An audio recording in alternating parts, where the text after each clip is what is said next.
માળિયાહાટીનામાં દુધાળા ગામ પાસે આવેલ વૃજમી ડેમના કાંઠે પ્રકૃતિના ખોળે બિરાજમાન મહાકાલેશ્વર મંદિરે મહાશિવરાત્રિની ભાવભેર ઉજવણી કરવામાં આવી। પ્રાપ્ત વિગતો મુજબ માળિયાહાટીના દુધાળા ગામ પાસે આવેલ પ્રકૃતિના ખોળે આવેલ વૃજમી ડેમના કિનારે ઐતિહાસિક મહાકાલેશ્વર મંદિરે મહાશિવરાત્રિના પાવન પ્રસંગે મધ્ય રાત્રિના ભગવાન ભોળાનાથને રીઝવવા મહાશિવરાત્રિના પાવન પ્રસંગે શિવભક્તો દ્વારા ઉત્સાહભેર ધૂન ભજન ભક્તિના ત્રિવેણી સંગમ સાથે મહાઆરતી કરી ભોળાનાથના શરણે શીશ નવાવી ક્ષમા યાચના માંગી।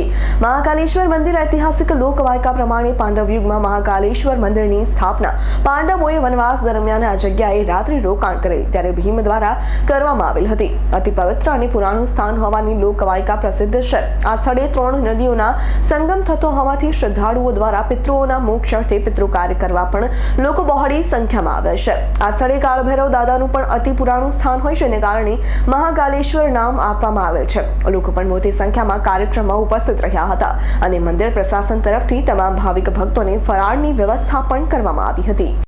જોશી એડવોકેટ માળિયાહાટીના આજરોજ મહાશિવરાત્રિ પર્વ નિમિત્તે કાળેશ્વર મહાદેવ મંદિરે પૂજા અર્ચના કરી અને ભગવાન મહાદેવની સાનિધ્યમાં કાળેશ્વર મંદિર સેવા સમિતિના રૂબરૂ મુલાકાત અને આયોજન જોતા સાક્ષાત મહાદેવની હાજરી હોય એવી પ્રતીતિ થાય છે અને દરેક સેવા સમિતિના સભ્યોએ ખૂબ જ સુંદર આયોજન કરેલ છે અને વર્ષો વર્ષ આવીને આવી ભગવાન મહાદેવની આરાધના થાય અને ગ્રામજનો અને કાર્યકર્તાઓ અને હું ખૂબ અભિનંદન પાઠવું છું।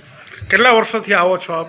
હું ઘણા વર્ષથી છેલ્લા 10 વર્ષથી આવું છું અને 10 વર્ષ પછી ઉત્તરોત્તર પ્રગતિ જોવા મળે છે અને કાર્યકરોમાં અનેરો ઉત્સાહ છે અને કાળેશ્વર મંદિર સેવા સમિતિની દરેક સભ્યોને હું ખૂબ અભિનંદન આપું છું અને ગૌરવ અનુભવું છું કે આ મંદિરની કાયાપલટ કરી અને મહાદેવના દરેક તન મન ધનથી સેવા કરે છે, જે પ્રથમ દ્રષ્ટિએ જોવામાં આવે છે।